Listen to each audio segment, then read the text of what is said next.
Welcome to Strategy Talk, where the authors and editors discuss news and events with a splash of history. Our host today is Dan Masterson. Joining him is Jim Dunnigan, well-known military author and the Dean of Wargaming. Also, joining today's show is columnist and author retired Colonel Austin Bay. Jim and Austin, a friend of ours sent us a joke, I think it was last week. It went to the, I'm not good at remembering these things anymore, but it went that, Putin decided to have the seance and talk to Stalin and get some advice about Kursk. And he got Stalin, and Stalin asked him, well, what's the problem, Vladimir? And he said, well, I have this incursion in Kursk. What should I do? And Stalin answered him and said, you need to get the bravest, most courageous Ukrainians you can and push those bastards out. And call for American weapons. That's right. Call for American weapons. Wanted America to get more weapons from the Americans. The Lend-Lease. Yeah. So Vladimir's got a little bit of a problem there he can't really call on his famous Ukrainian troops to help him out this time. Well, he's the Nazis this time around, so he's in a very unique situation. Yep. So, Jim, my understanding is the Kursk incursion is going well for the Ukrainians. One of the things they're doing is they're really tearing into the Russians as far as the Russians are taking a high number of casualties because Ukrainians have cut off all the bridges and they can't retreat. Well, not only that, but they ran into a lot of unarmed Russian soldiers. A lot of them were conscripts who were doing logistics work. But this is another problem with Russia. They're still in pre-World War II methods of handling logistics. They don't use a lot of automation. They hardly have any forklifts at all. It's all done by hand. So a lot of the Russians that were captured early on were these conscripts who weren't even carrying weapons. Oh, that's interesting. I hadn't heard that. So how is this going to affect the war between Ukraine and Russia, Jim? Well, it's going to make the situation worse for the Russians. Yesterday, Russia declared the situation in Kursk a federal level emergency, and basically called upon all the reinforcements he could get. The initial reinforcements were basically people from, I think it was far away as Leningrad, who had refused to fight. They do have conscientious objectors in Russia, and they were doing, again, logistics tours. So they gave them some weapons and hope that when they got in, side of the Ukrainians wouldn't know that they were not willing to fight, and they would count that as resistance. They haven't been able to slow down the Ukrainians. The Ukrainians keep moving. They have destroyed, most importantly, major Russian logistics links to that part of Ukraine. They all went through this Kursk area, and they're expanding. And they're basically, as the old saying goes, rampaging in the enemy rear area. And classically in military history, that meant they were chewing up the enemy supplies. The Russians did this during World War II. They usually used M4 tanks, the American M4 Lend-Lease tanks, because they were a little faster and they were more reliable. So they'd send these, once the T-34s and KV-1s made the breakthrough, they would send in the Lend-Lease M4s to basically rampage through the German rear area and at least confuse the Germans, saying, what are the Americans doing here? I don't know if that ever happened, but, the Germans were aware of M4s on the Western Front. They didn't expect them to be showing up on the Eastern Front. Nobody expects the M4s on the Eastern Front, but there they were.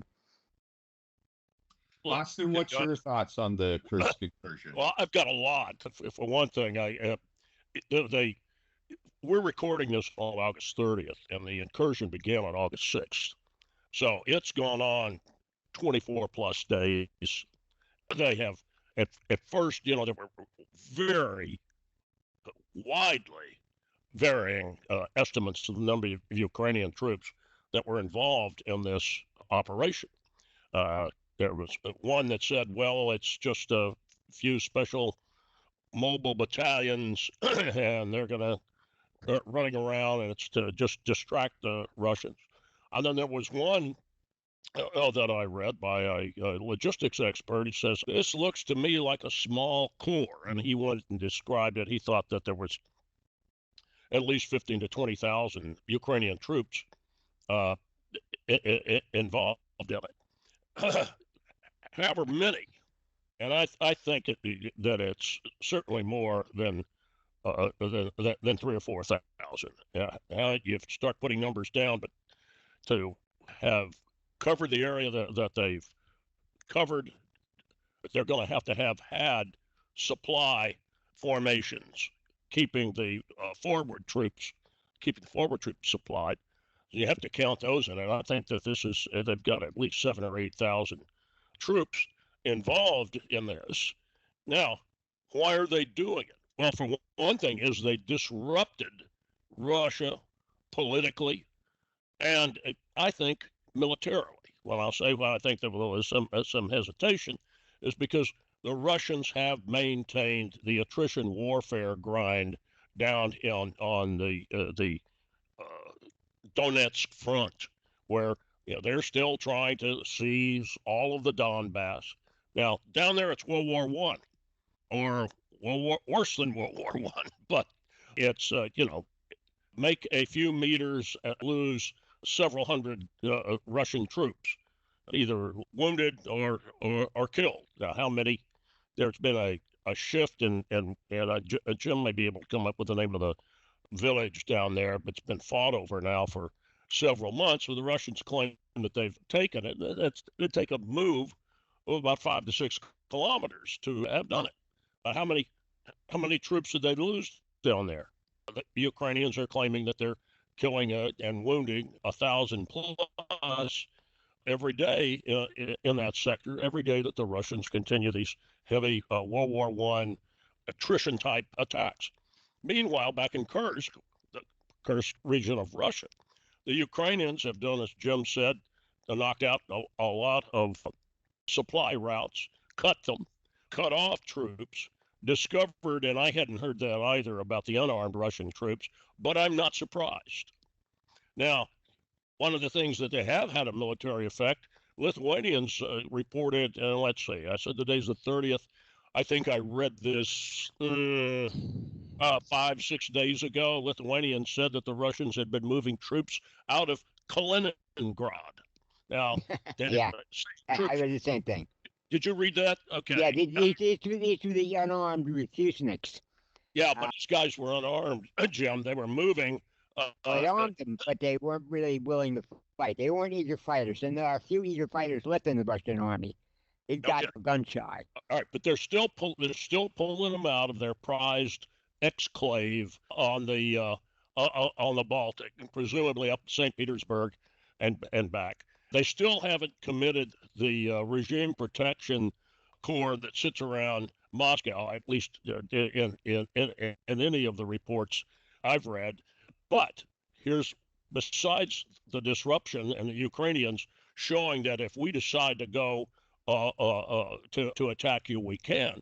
They're conducting very effective, highly mobile, combined arms operations, 21st century combined armed operations, with, depending on how you define air now, and we've discussed that, air includes drones, so that, close air support can be just 25 feet over your head with a little quadcopter. Air, armor, fabulous video I've seen on a couple of websites of employing tanks with their drone nets over them very effectively in Kursk. At least that's what the Ukrainian claim on the video is, that it was shot in Kursk region in Russia. And they're staying there and they're moving around. Plus, one of the things that it has done, it's allowed the Ukrainians to move their HIMARS forward to hit other targets, logistics targets. They're using, the multiple launch rocket systems that they have primarily on trucks. And there's a side comment here that's really important. That's one of the things that this really has done is put to the test the restrictions that largely the United States puts on Ukraine about you can't shoot longer range weapons and you can't fire into Russia. And then the Russians have that, well, we can move around. We have a quarantine zone and we don't have to defend it. Well, Ukrainians have said, yes, you do. And they've also, we know they've launched some deep strikes with their own drones on Russian air bases and even on in the Moscow region and the like. But here they've moved forward with artillery systems, rocket artillery systems that really can devastate the Russian logistics infrastructure that has been largely undefended. And apparently, I'm saying that as I've concluded that. I don't know that for sure, don't have the fine intel on it, but that's the way the Russians have appeared to operate. And then Jim's even saying they've got troops back there that are unarmed, which they felt, okay, we're in a safe zone. And, well, they're not. It also gives, now this is where you start extrapolating into the diplomacy, gives Ukraine something to trade. It definitely does. It also gives, and I don't want Jim to laugh at this when I say it, a thinking Russian general something to contemplate about what the Ukrainians might do in other sectors, because they've shown that when they find an opening, they can exploit it, and they can exploit it for more than 2 days. They exploited it now for 24 plus days and continue to get the information narrative warfare element out of it. We can move and we can shoot, and you guys can't. All you can do is shed your own blood.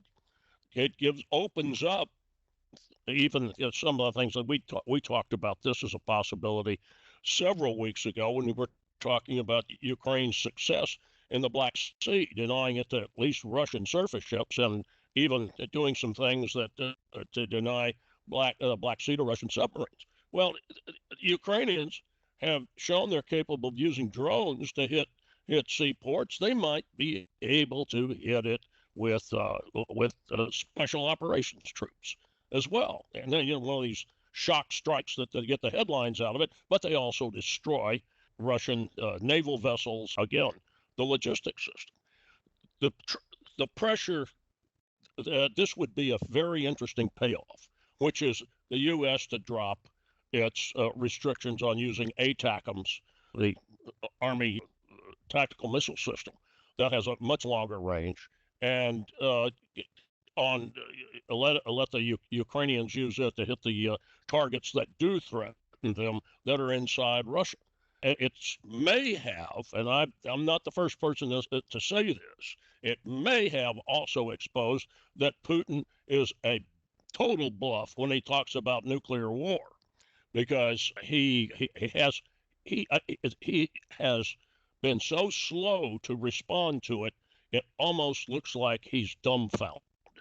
There have been several European military commentators that have said that it's puzzling that it's so little reaction until what Jim said the last couple of days. Now it's a national emergency. So that's it took 3 weeks for him to realize that it might be a national emergency. This isn't a game changer, Dan, but what it is, it has still it's not the one that assures you of a victory, but it has changed the dynamics of the war.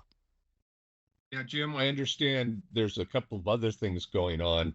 I heard a report that one of the last train ferry was destroyed by the Ukrainians, and so that's hurting them getting stuff to Crimea. And in fact, they're just having an overall hard time keeping Crimea supplied. And so yes.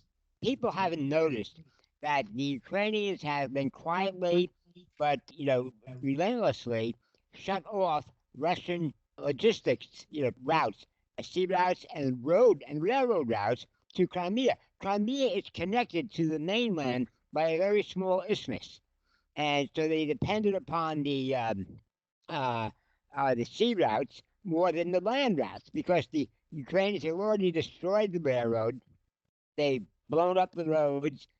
Again, they can use HIMARS for that. By the way, the Ukrainians have gotten away from American restrictions on the use of American, HIMARS and what have you, by building more and more of their own drones. In fact, the attack on Kursk was preceded by a barrage Ukrainian-made drones. The Ukrainians and the Russians are way ahead of the United States in the development, the manufacturing, and use of drones. So the Americans have a lot to learn from what the Russians and especially the Ukrainians are doing. The Ukrainians have been extremely innovative, and when they went into Kursk, the first thing that went in there was their drones, and especially these FPV, these first-person view drones. These are operators who up to 8 kilometers, I think, from the drone. They can actually see. They put a headset on, and they can see what the camera and the drone sees, and they can be very accurate. In fact, they recorded some of the drones, and they showed these drones hunting down Russian soldiers. They see one of these drones, and that drone may not have a weapon on it, but it's got other drones accompanying it that do have weapons. And so the soldiers down there scattering, trying to get away from them, literally being hunted by Ukrainian drones. And the Ukrainians have film. They capture some of the video because it's great propaganda. And they show this, and the Russians end up seeing it, on the internet. Nothing is stopped. Well, another little trick the Ukrainians use, there are a lot of Russian speakers in Ukraine, and Ukrainian and Russian are very closely related. But one of the tricks they did was they sent one or more trucks. The front line is wide open, driven by these Ukrainian Russians with false documents or whatever, and they drove them all the way up north to around, Murmansk up there, and then they basically, the cargo was Ukrainian drones.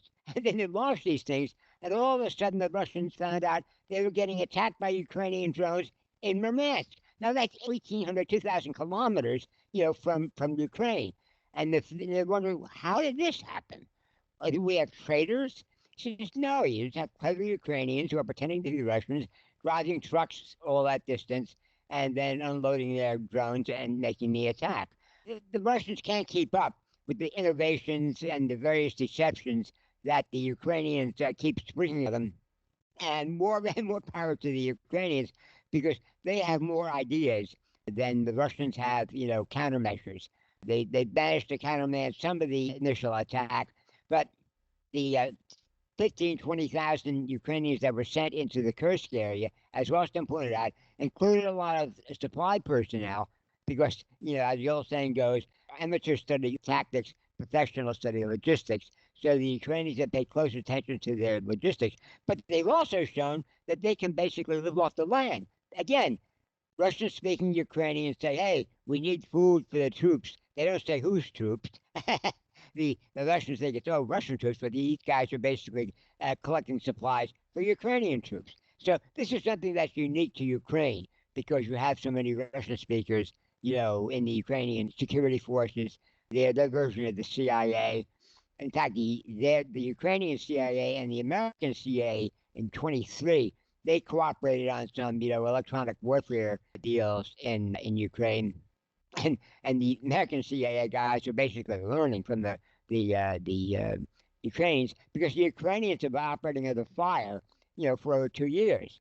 So they are combat tested, as the saying goes, and the CIA guys might get a little bit of action in different parts of the world, but the Ukrainians are basically fighting the first near-peer war. In other words, a war between two technically and technology forces since World War II.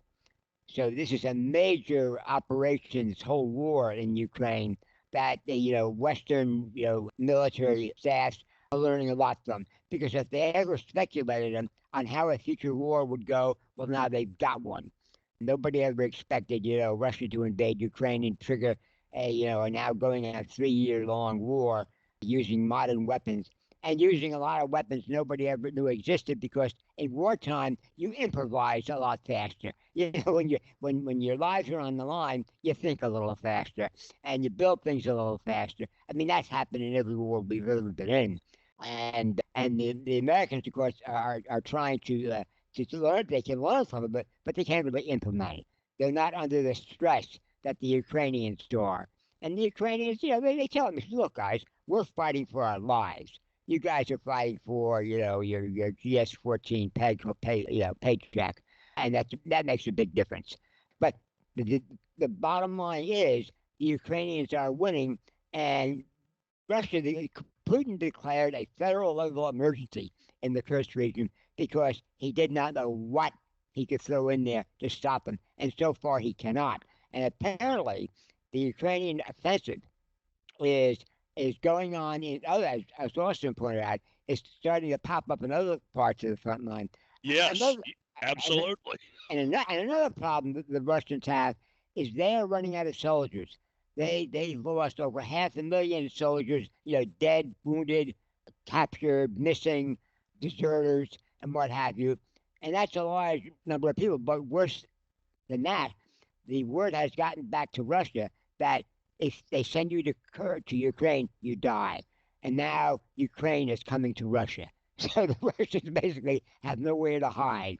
Fear the Ukrainian monster and their American weapons, as Joseph Stalin said during World War II. Well, it's been turned around. I mean, the whole situation's turned around. It was Germans invading Russia in 1941, and now it's Ukrainians invading Russia in 2024. What a strange world we live in. If somebody had written a novel this way, they would have said, "Hey, this is just completely unbelievable." Dan, Go ahead, Austin. Yeah, let me pick up on a couple of things that Jim said. One of the other things is that that differs between the Ukrainians and Russians is the Ukrainians' willingness and ability to share information. Shared situational awareness is the U.S. Army buzzword for it. But they pick up these only small drones. One guy in a discrete area sees something, one man, but they have the ability to network to get that information to other soldiers on the battlefield. He's a sensor. He's like a forward observer. He's picked up something, and they can get the information around at least where it's tactically or operationally valuable. And I've seen this in two different Ukrainian videos, but admittedly they're Ukrainian videos, but it demonstrates it. One of the drone operators had picked up Russian soldiers going and hiding in a building, and the information is now made available to other units or individual soldiers within operational area. And I will say that it's the area that they're operating in, I'm going to say, is about 2 kilometers in length and a kilometer and a half in depth. That's what you get out of the drone pictures. But in that area, there was an American M1A1 Abrams tank that's tied into the network, and the drone operator sent the information. Maybe he even was giving them a video feed. It didn't say it, but it's technically feasible to do that at this kind of a distance. And the tank pulls out, and the Abrams can scoot like a sports car if it has to, with that engine it's got. Shoots into a firing position, and then the tank moves into this firing position, and then puts at least 320 millimeter rounds into this building. Absolutely destroys it. And in the commentary, written commentary around this, one of the Ukrainian involved in this single little battle said they thought they'd killed maybe 20 Russian soldiers that they'd seen go in there. Now, what is that? That is taking all these tools that they have developed, their first-person view drones, and not just leaving it for one person in one drone. They've got it around. It's like passing it very quickly to other shooters. Sensor, shooter, and they got the optimal shooter in this. I'm talking like the soldier here, is that That drone wasn't the best weapon, assuming that it was carrying a grenade, whatever. They had a tank in there with a 120 millimeter gun that just erased it. So they got the right shooter in the right position. Now, the Russians have a very, very difficult problem even operating with radios. That's one of the things that we've seen since February 2022, and that's World War II. That's Korea. They have a problem with that. And the Ukrainians are operating digitally and doing it very. I know you could say it's a propaganda piece, but it was a real piece. It was a real combat engagement that was captured that demonstrated what they're doing, and that's one of the reasons, whatever the number of troops they have in there. And when I said 7 to 8,000, I'm talking about the ones who are operational in there. That's Jim's, 15K. You don't know how many are in a support role and where they are, but we're talking, at 10 to 12,000 if you include the logistics guys in there. They're running around, and they have it's a combat power expander. The way that they can share information. On top of that, Ukraine does. I would add this. Jim was talking about Russia's manpower problem. The Ukrainians are having manpower problems as well, but Ukraine still is the nation in arms. We're the ones who we're the good guys. The Russians are the aggressors. We're defending ourselves, and we're defending ourselves very creatively and innovatively. Jim's right. I mentioned that the Ukrainians have used some of their own drones on some of these deeper targets. But the thing is, there are a number of Western systems that would really add to the Ukrainian ability to hit deeper targets. I mean, there's as we record this, supposedly Norway and Denmark are telling Ukraine that they can use the F-16s they get from them any way they want to. And yet, unless the Biden administration's changed in the last 48 to 72 hours, that's not the case for American F-16s, the ones that we cascade to them. And it's, that's a platform that really can bring other ordnance to bear on these deeper Russian logistics targets, and even knock out some of these strategic bombers the Russians use to launch some of their missiles when they go after Ukrainian cities. That was not dependent on American systems. What the Ukrainians have developed on their own is what I call. I know that, Jim, and they develop what I call spooky warfare. In other words, they build their own drones, and as we've discussed, both of us, the technology with the first-person viewer, and networked drones, but they've been killing more people with drones for over a year now than with artillery. Artillery is still useful, but it's been over. How should I put it? It's been displaced in many respects by the smart drones. The drones, which again are none of them come from America, so the Ukrainians can do whatever they want with them, and they do, not just because the Americans are busting their chops about, well, you can't use artillery or missiles deep inside of Russia. The Ukrainians use their own drones making attacks deep inside of Russia. Last year, they made a series of attacks on the Western Russian oil depots and refinery operations in Western Russia. And they basically, crippled the Russian ability to supply their troops in Ukraine with fuel. So that slowed down. That wasn't a big deal, but for the individual Russian soldiers in there saying, well, hey, we got enough fuel to advance maybe a kilometer or two, then we got to stop because we simply got no fuel. That was the logistics angle that the Ukrainians exploited using the weapons, the spooky weapons, as I call them, that they developed. Again, remember, the advance into Kursk was preceded by a barrage, as it were, of their drones, the FPV drones, as Austin pointed out, they network and what have you, but they use these in large numbers. And like I say, drones have been causing more and more of the casualties. Like last year, it surpassed half the artillery casualties. In other words, less than half of the normal casualties caused by artillery were now being caused by drones, and now it's probably up to 60 or 70%.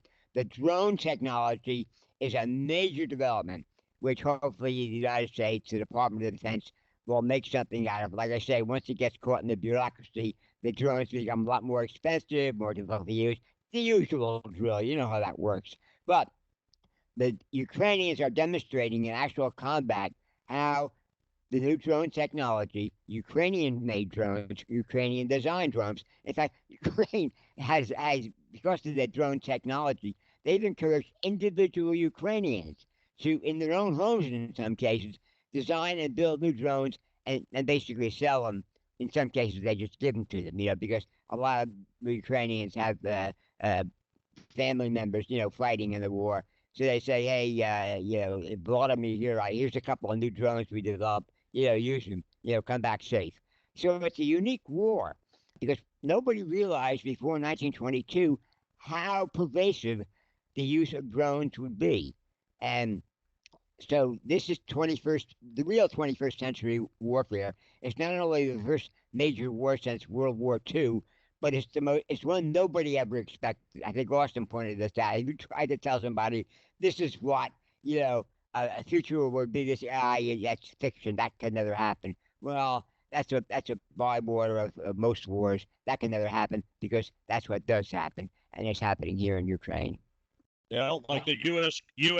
can't be surprised on December 7th, 1941. Yeah, I mean, there were, Jim, you know darn well there were a lot of people that believed that. So, Yep. Admiral Halsey knew it could happen, but So we're at time, so we need to wrap it up. So thank you, gentlemen, and we'll talk to you next time. Bye, guys. 2 weeks. Bye bye.